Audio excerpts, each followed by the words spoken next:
Mente Aprende. ¿Qué quieres aprender hoy? En este video les voy a hablar de fibromialgia y les voy a hablar de la relación que existe entre la fibromialgia, la depresión, los trastornos de ansiedad, la fatiga crónica, la migraña en algunos casos, el dolor de cabeza por tensión muscular, el síndrome de intestino irritable y otros problemas de salud mental.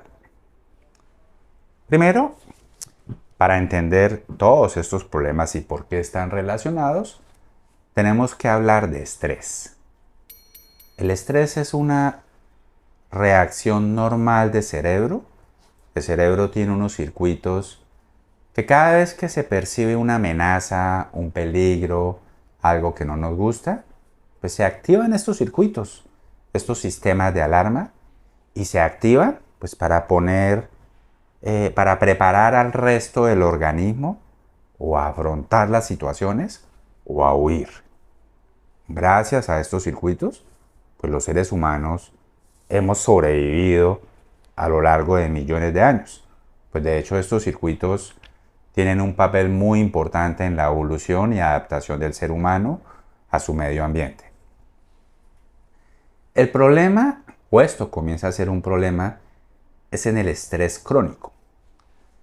Cuando estos circuitos se activan de manera continua, exagerada, ahí el estrés crónico es el que produce enfermedad, no es el estrés como respuesta normal. Entonces, cuando estos circuitos comienzan a estar muy activos durante mucho tiempo, estos circuitos también producen muchas sustancias que producen inflamación y que producen dolor. El estrés crónico duele, produce tensión muscular. Y son los mismos circuitos que están relacionados con enfermedades como la depresión, como los trastornos de ansiedad. Y es que el cerebro está comunicado con todo el organismo. El cerebro se comunica con todo el organismo a través de sustancias químicas, diferentes mensajes. Entonces, por eso es que estas enfermedades suelen tener tantos síntomas físicos. O sea, no es un tema psicológico. En medicina y en psicología se utiliza mucho la palabra somatizar, somatización. Hasta hace varios años se pensaba que somatizar era algo psicológico. ¿Sí? Que una persona estaba somatizando un trauma de la infancia, que una persona estaba expresando a través del cuerpo alguna situación que tenía guardada. No es así. El estrés crónico y enfermedades como la depresión y los trastornos de ansiedad producen inflamación y producen muchos síntomas físicos. Eso es somatización, no es un tema psicológico. Los síntomas físicos que con más frecuencia se asocian al estrés crónico son el dolor, la tensión muscular. Dentro de este espectro, pues puede aparecer el bruxismo, el dolor de cabeza por tensión muscular, el dolor de cabeza por migraña. Y cuando es muy severo y generalizado, ahí es que aparece la fibromialgia. Es un dolor generalizado, o sea, las personas con fibromialgia reportan que les duele todo el cuerpo, que todo el cuerpo les arde, incluso a veces ponerse una camisa resulta doloroso. Otros síntomas físicos asociados a este grupo de enfermedades está la fatiga crónica, el cansancio constante, la falta de energía, produce muchos síntomas gastrointestinales, llegando a producir síndrome de intestino irritable o colon irritable. De hecho, como dato curioso, lo que pasa es que en el tracto gastrointestinal y especialmente en el colon hay millones de receptores de serotonina. La serotonina es un neurotransmisor que la gente piensa que está solamente en el cerebro y es uno de los neurotransmisores que está más relacionado con la depresión y los trastornos de ansiedad. ¿No? Hay receptores de serotonina en otras partes del cuerpo. Las plaquetas también tienen muchos receptores de serotonina. Eso explica por qué las personas con depresión tienen más riesgo de tener enfermedades como un infarto, porque se pegan mal las plaquetas, se agregan mal las plaquetas. O sea, fíjense que son enfermedades que van mucho más allá del cerebro. Otras enfermedades que suelen aparecer en el contexto del estrés crónico, de la fibromialgia y de la depresión son algunos casos de tinnitus, algunos casos de vértigo y muchos síntomas físicos inespecíficos que no les encuentran ninguna causa aparente ni ningún diagnóstico que explique el porqué de estos síntomas físicos. Aproximadamente 70% de las personas con fibromialgia en algún momento de la vida cumplen criterios para depresión. Entonces la gente dice, venga, pero es que con ese dolor tan severo y tan constante, ¿cómo no se va a deprimir uno? Y eso no tiene nada que ver. Porque hay estudios que comparan otras enfermedades, por ejemplo, enfermedades como la artritis, otras enfermedades que producen dolores igual de severos y de constantes, y en esas otras enfermedades la tasa de depresión es de alrededor del 30%. Entonces, claramente no es por el dolor. La razón es que tanto la fibromialgia como la depresión comparten muchas características y son los mismos circuitos cerebrales los que están enfermos. Son los mismos circuitos cerebrales los que tienen una respuesta exagerada y están produciendo todas estas situaciones. En algunas personas puede aparecer primero la depresión, después la fibromialgia. En otras personas pueden durar años con fibromialgia, después aparece la depresión. Pero yo los invito a no verlo como enfermedades diferentes, sino a verlos como diferentes caras o expresiones del mismo problema, de los mismos circuitos. Incluso fibromialgia y depresión también comparten muchas causas en común. Comparten la predisposición genética, las experiencias traumáticas de la infancia, las experiencias adversas de la infancia. Exponer a un niño o a una niña a estrés y a situaciones adversas como la violencia, el abuso, el maltrato, pérdidas muy importantes, daña estos circuitos cerebrales y produce la activación de ciertos genes que aumentan el riesgo de enfermedades. Y en las personas con fibromialgia y depresión, no es que sea exclusivo, pero sí es más frecuente, comparando con la población general, haber vivido este tipo de experiencias. Entonces fíjense que comparten un origen común, comparten circuitos cerebrales parecidos, muchas veces son síntomas que van de la mano y también suelen responder a los mismos tratamientos. Entonces voy a hablarles un poco del tratamiento de la fibromialgia. Pero realmente es curioso, pero lo mismo aplica para el tratamiento de la depresión y los trastornos de ansiedad y otras enfermedades relacionadas con el estrés.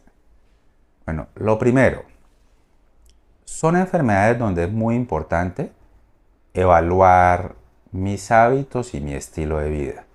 O sea, todo esto son enfermedades donde uno como paciente tiene que tener un papel bastante activo en el proceso de la recuperación. Y de verdad yo no puedo esperar que sea un medicamento el que me solucione la vida.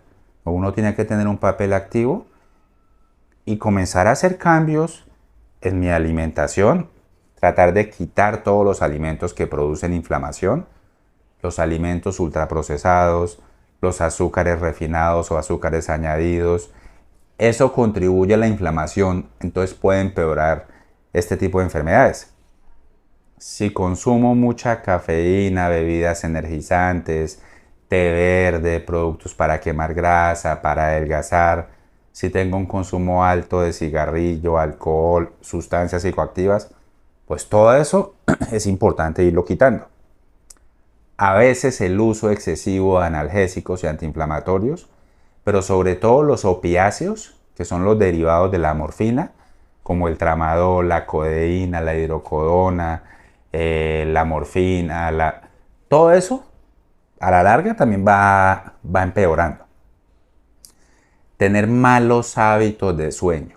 No dormir bien, la deprivación de sueño inflama y empeora muchísimo la fibromialgia. Entonces, mejorar el sueño y corregir el sueño es parte importantísima del tratamiento de la fibromialgia. Evitar la exposición prolongada a pantallas, especialmente en mis horas de descanso. Tratar de utilizar la cama solamente para dormir o para tener relaciones, pero no usar la cama para ver televisión, para ver el celular, para leer, para comer.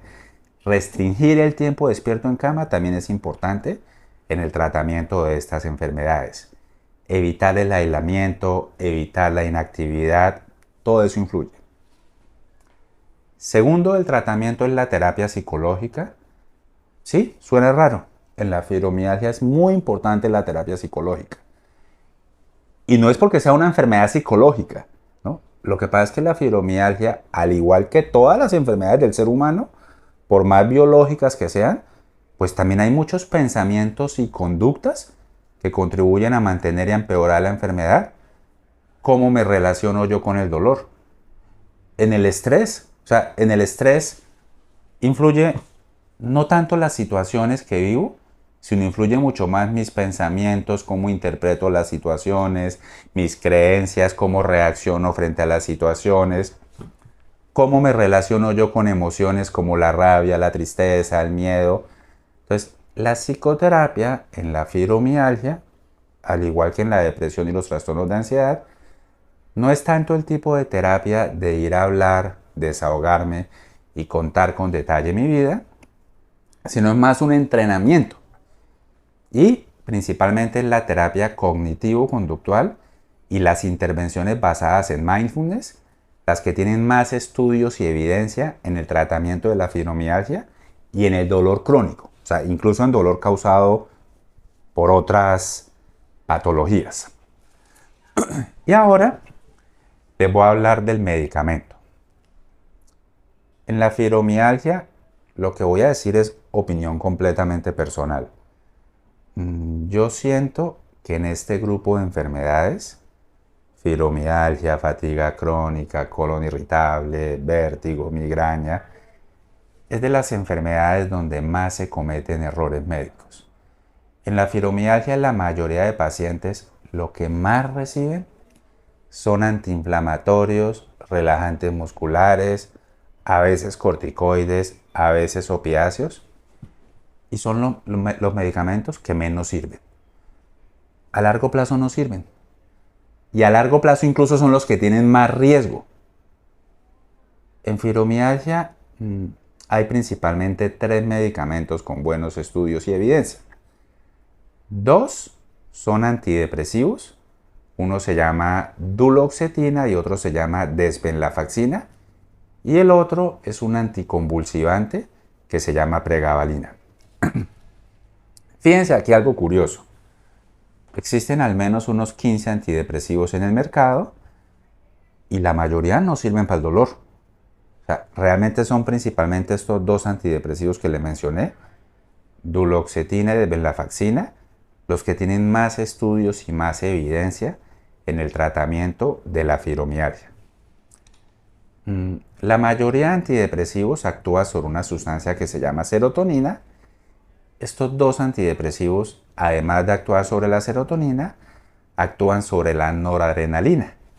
Y la noradrenalina es un neurotransmisor que juega un papel muy importante en la vía del dolor, en la modulación del dolor a nivel de cerebro, a nivel del sistema nervioso central, en cómo percibo el dolor.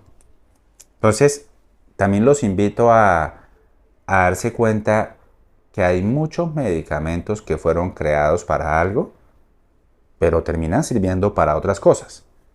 Entonces sí es frecuente ver en la fibromialgia, en la migraña y en otras enfermedades asociadas a dolor crónico que se prescriban antidepresivos, así la persona no tenga ni una gota de depresión. Fíjense, son enfermedades que comparten muchas cosas en común. Y algo que quiero resaltar es la importancia del tratamiento integral. En la fibromialgia, al igual que en todas las enfermedades del ser humano, es importante, o sea, ningún extremo es bueno. Un extremo es las personas que esperan que un medicamento sea la solución de su vida, que les quite la fibromialgia, y no es así. Otro extremo es las personas, yo jamás me voy a tomar un antidepresivo, yo que me voy a tomar eso, terrible. Tampoco es así. Estas enfermedades necesitan un abordaje integral, donde yo como paciente tengo que tener un papel bastante activo, tengo que hacer bastantes cambios, donde tengo que tener una muy buena relación médico-paciente. ¿Sí? Si algo no me gusta, si no tolero algún medicamento por sus efectos secundarios, pues tengo que tener la confianza de hablar con mi médico, y mi médico tiene que tener la disposición de entenderme y de escucharme y de ofrecerme otras alternativas y de informar. Y el tema de la terapia psicológica, de las intervenciones basadas en mindfulness. En la mayoría de los casos, ustedes van a leer que la fibromialgia es una enfermedad que no tiene cura. Bueno, y realmente, o sea, realmente sí es cierto, pero aquí es importante aclarar que no tiene cura. No es que yo toda la vida vaya a estar con dolor, enfermo, no es así. Son enfermedades que se pueden dormir y se pueden mantener dormidas por varios años. O sea, no tiene cura, es que es una predisposición que siempre me va a acompañar. Entonces son enfermedades donde así yo me esté sintiendo muy bien, así yo lleve un año sin dolor, nunca hay que bajar la guardia en mis hábitos, en mi estilo de vida y en los casos que es necesario mantener el tratamiento farmacológico. Muchísimas gracias.